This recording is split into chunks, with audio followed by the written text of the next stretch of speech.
नमस्कार, स्वागत है आपका हमारी कहानी में। देवरानी जी, मेरी बात कान खोलकर सुन लीजिए।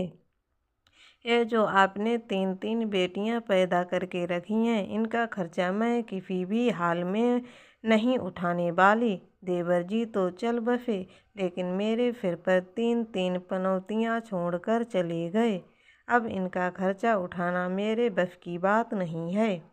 मेरी भी दो बेटी हैं। अब मैं अपनी बेटियों को देखूं या फिर तुम और तुम्हारी बेटियों को? तुम अपना इंतजाम कहीं और कर लो।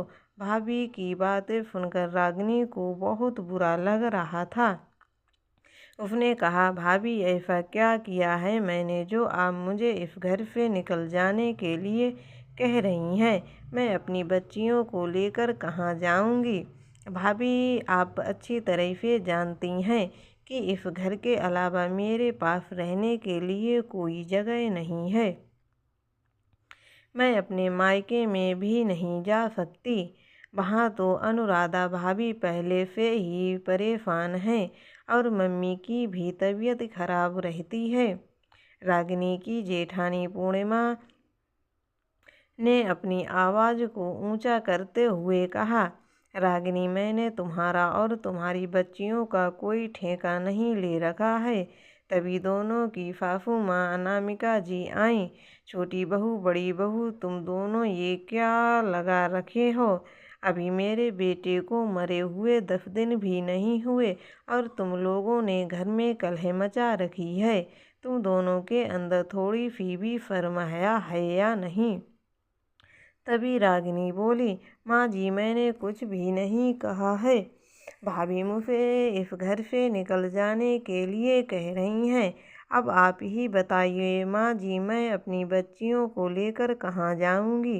बड़ी बहू, यह सब क्या तमाशा है? तुम छोटी बहू को घर से क्यों निकाल रही हो? इस घर पर भी उसका पूरा पूरा अधिकार है। अच्छा माँ जी, आप हमें बताइए कि हम इस घर पर किसका अधिकार और किसका नहीं है।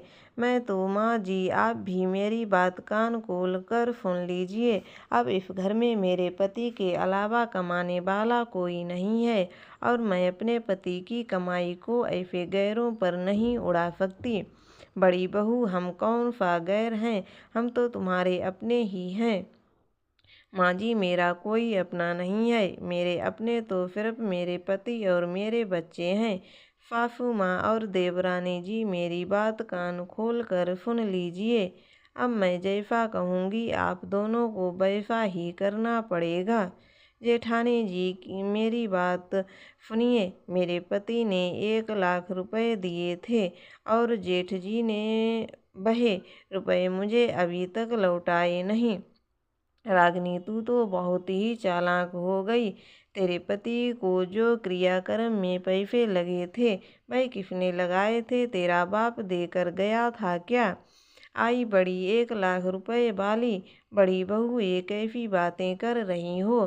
तुम्हारा दिमाग तो ठीक है ना? मेरा बेटा वरुण इस दुनिया से क्या गया? तुम्हारे तो तेवर ही बदल गए।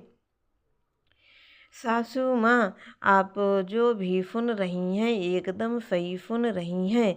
देवर जी ने जो भी रुपए दिए थे वह उन्हीं ने क्रियाक्रम में लगा दिए हैं। अगर आपको रहना है तो रहिए, नहीं तो आप भी अपनी छोटी बहू के साथ इस घर से बाहर जाइए।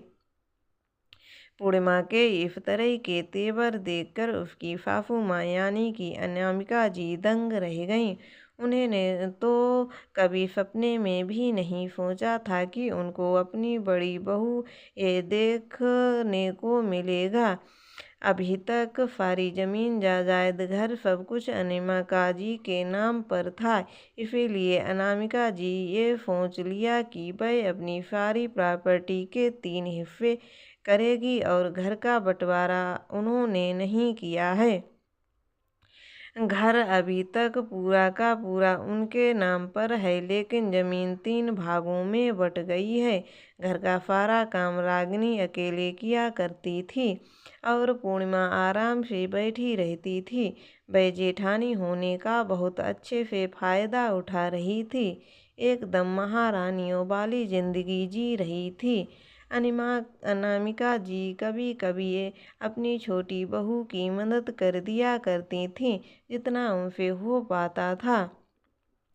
एक दिन अनामिका जी ने रागिनी से कहा, छोटी बहू, तुम कब तक इस घर में नौकरानी बनकर सारा काम करती रहोगी? अब तुम्हारी बेटियां बड़ी हो रही हैं, उनकी पढ़ाई लिखाई का खर्चा कहाँ से आएगा? और तुम यह तो बहुत अच्छी तरह से जानती हो कि बड़ी बहू कुछ भी नहीं देने वाली। तो रागिनी ने कहा, माँ जी, मैं क्या करूँ, कैसे सब कुछ सही करूं, मुझे समझ में नहीं आ रहा है। बड़ी बहू, मेरी बात ध्यान से सुनो। जो मेरा और तुम्हारा खेत है उसमें कुछ सब्जी उगाना शुरू करो, और फिर मेरा जो आगे वाला कमरा है उसमें तुम सारी सब्जी रखकर आराम से बेच सकती हो। थोड़ी बहुत देर में मैं भी दुकान पर बैठ जाया करूँगी। इस तरह से हमारी कुछ आमदनी हो जाएगी और घर खर्चे में भी मदद मिल जाएगी।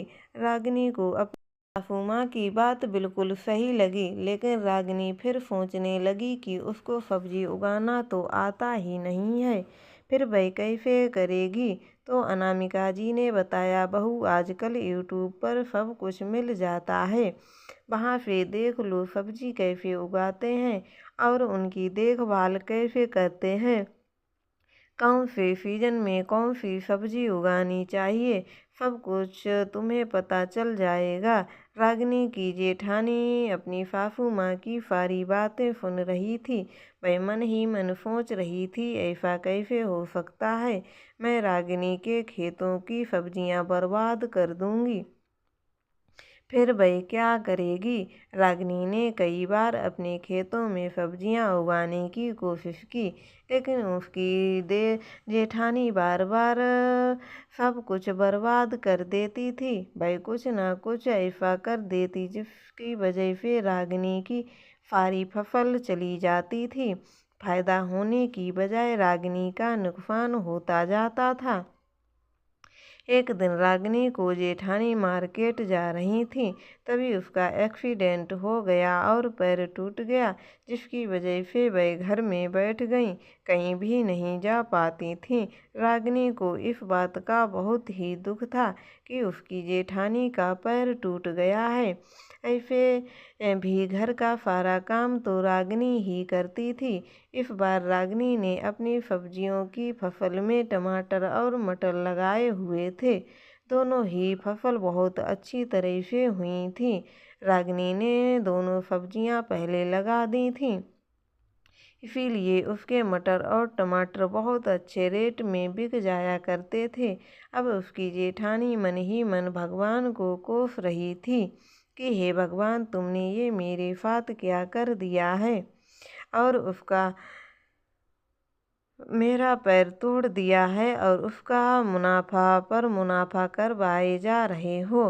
रागिनी की बड़ी बेटी सुरभि जो 10th में पहुंच गई थी, इसीलिए वह बहुत ही मन लगाकर पढ़ाई कर रही थी, क्योंकि वह बहुत अच्छी तरह से जानती थी कि अगर वो बहुत अच्छे नंबरों से पास हुई तो आगे की पढ़ाई के लिए उसे स्कॉलरशिप मिल जाएगी। और जैसा उसने सोचा था बिल्कुल वैसा ही हुआ। वह अपने पूरे स्कूल में फर्स्ट आई थी, इसीलिए स्कूल की तरफ से भी उसे प्राइज 5,000 रुपये मिला था। सुरभि बहुत ज़्यादा खुश थी। वह अपने घर गई और मम्मी को बताया कि वह अपने स्कूल में फर्स्ट आई है, इसीलिए प्रिंसिपल मैम ने उसे 5,000 का प्राइज दिया है। रागिनी की बीच वाली बेटी दीपिका अभी 7th में थी और सबसे बेटी छोटी वाली मोनिका 5वीं में पढ़ रही थी। रागिनी की तीनों बेटियां पढ़ाई में बहुत अच्छी थीं। वह तीनों मन लगाकर पढ़ाई करती थीं। ये बात रागिनी की जेठानी से बर्दाश्त नहीं हो पा रही थी। उसकी दोनों बेटियों को पढ़ाई में बिल्कुल भी इंटरेस्ट नहीं था। वह तो बस स्कूल में जाकर मतर गश्ती करती रहती थीं, पर किसी तरह वे क्लास में पास हो जाया करती थी। यही उनके लिए बहुत था। एक दिन सुरभि के सामने उसकी बड़ी मम्मी ने उसकी मम्मी की बहुत ही बेइज्जती की। ये बात सुरभि से बिल्कुल भी बर्दाश्त नहीं हुई और रागिनी चुपचाप अपनी जेठानी की बातें सुन रही थी, जिसकी वजह से सुरभि बहुत ज़्यादा अपनी मम्मी से नाराज़ हो गई थी। मम्मी, ये क्या तरीका है? आप हमेशा बड़ी मम्मी की बातें क्यों सुनती रहती हो? घर का सारा काम आप और दादी मिलकर करती हैं और ऊपर से दुकान भी चलाती हैं। खेतों में जाकर आप दोनों काम भी किया करती हैं। घर खर्चे में उनके आप 1 रुपये भी नहीं लेती, फिर क्यों उनकी बातें सुनती रहती हो? मुझे बिल्कुल भी अच्छा नहीं लगता जब बड़ी मम्मी आपको सुनाती रहती हैं। मम्मी, या तो आप भी बड़ी मम्मी की बातों का जवाब दे दिया करो, नहीं तो फिर अगर मैंने उनकी बातों का जवाब दिया तो फिर शायद बात बहुत ज़्यादा बढ़ जाएगी। एक दिन की बात है, रागिनी की जेठानी पूर्णिमा की बड़ी बेटी रिया किसी लड़के के साथ पार्क में घूम रही थी। सुरभि ने अपनी मम्मी को ये बात बताई तो रागिनी ने ये बात जेठानी जी से कह दी, जिसकी वजह से उन्होंने रागिनी के ऊपर हाथ उठा दिया था और सुरभि ने उनका हाथ पकड़ लिया था। खबरदार बड़ी मम्मी, अगर आप ने मेरी मम्मी पर हाथ उठाया तो मुझसे बुरा कोई नहीं होगा। मम्मी आपकी सारी बातें सुन लेती हैं, लेकिन मैं आपका टॉर्चर बिल्कुल भी बर्दाश्त नहीं करने वाली। इसीलिए आप अपने हाथ को संभाल कर रखिए। कहीं ऐसा ना हो कि जो हाथ आपने मेरी माँ पर उठाया वह हाथ टूट जाए। सुरभि के मुँह से ये बातें सुनकर पूर्णिमा बहुत ही आग बबूला हो गई और उसने सुरभि के खींच कर एक थप्पड़ मार दिया। ये बात रागिनी बिल्कुल भी बर्दाश्त नहीं कर पाई, क्योंकि रागिनी ने आज तक कभी अपनी बेटियों पर हाथ नहीं उठाया था। रागिनी की ऊंची आवाज़ ही उसकी बेटियों के लिए काफ़ी थी। बस भाभी, बहुत हो गया। आपने मुझे आज तक इतना जलील किया है, लेकिन मैंने आपसे कभी कुछ नहीं कहा। लेकिन अगर आप मेरी बेटियों के लिए भी कुछ कहा तो फिर मुझसे बर्दाश्त नहीं होगा। और फिर आपकी हिम्मत कैसे हुई मेरी सुरभि पर हाथ उठाने की? अगर आपको हाथ उठाना ही है तो अपनी बिगड़ी हुई बेटियों पर उठाइए, जो स्कूल में जाकर आवारागर्दी करती रहती हैं। आपको खबर भी है कि आपकी बेटियां स्कूल में क्या क्या करती हैं। आए दिन स्कूल से गायब रहती हैं और लड़कों के साथ घूमती रहती हैं। आस पड़ोस वालों से पूछिए, वह आपकी बेटियों के कारनामे आपको बता देंगे। मैंने अपनी बेटियों की बड़ा का सम्मान करना सिखाया है, लेकिन अगर आप उनका अपमान करेंगी तो फिर उसका जवाब देना भी वह लोग बहुत अच्छी तरह से जानती हैं। और अगर उन्होंने आपको पलटकर जवाब दे दिया तो मुझे बताने की कोशिश भी मत करना। आज तो आपने मेरी बेटी पर हाथ उठाया है, अगर आपने फिर कभी मेरी बेटी पर हाथ उठाया तो फिर मुझसे बुरा कोई नहीं होगा। याद रखिएगा। आप हमारी इस बात को दोबारा इस बारे में मैं कभी आपसे कुछ नहीं कहूँगी। फिर मुझे कुछ ऐसा करना पड़ेगा जो शायद आपके लिए बिल्कुल भी अच्छा नहीं होगा। आज अनामिका जी का अपनी छोटी बहू की बातें सुनकर बहुत अच्छा लग रहा था कि चलो, कम से कम इसने अपनी बेटी के लिए तो आवाज़ उठाई, अपने लिए तो कभी आवाज़ नहीं उठा पाई। पूर्णिमा बहुत अच्छी तरह से समझ गई थी कि अब उसकी दाल उसकी देवरानी के सामने गलने की नहीं है, क्योंकि अब उसकी बेटियां बड़ी हो रही हैं और उन्होंने अपने हक के लिए लड़ना शुरू कर दिया है। रागिनी अभी भी घर का सारा काम अकेले करती रहती, वह किसी से भी कुछ भी नहीं कहती। लेकिन एक बात बहुत अच्छी हुई कि अब पूर्णिमा ने अपनी देवरानी को परेशान करना बंद कर दिया, क्योंकि वह बहुत अच्छी तरह से समझ गई थी कि अब अगर उसने कुछ भी किया तो उसका खामियाजा उसे जिंदगी भर भुगतना पड़ेगा। शायद उसके लिए बिल्कुल भी अच्छा नहीं होगा। रागिनी अपने ही खेतों में सब्जी उगाती, इसीलिए अच्छी खासी आमदनी हो जाती थी। अनामिका जी अब बहुत खुश रहने लगी थीं। अनामिका अब अपनी कमाई के सारे पैसे अपने पास रखती थी, वह अपनी जेठानी को नहीं देती। रागिनी की बड़ी बेटी सुरभि का 12th कंप्लीट हो गया था और उसने अपना 12th बहुत ही अच्छे नंबरों से पास किया था। 99.2% उसके नंबर थे, जिसकी वजह से रागिनी और उसकी दादी बहुत खुश थीं। और फिर उसने बीटेक के लिए एंट्रेंस एग्ज़ाम दिया था। वह भी उसने क्वालीफाई कर लिया था। उसे वही लखनऊ के लगभग 10 किलोमीटर की दूरी पर कॉलेज मिल गया था। उसे वहीं लखनऊ से लगभग 10 किलोमीटर की दूरी पर कॉलेज मिला और वह अपनी पढ़ाई करने लगी थी।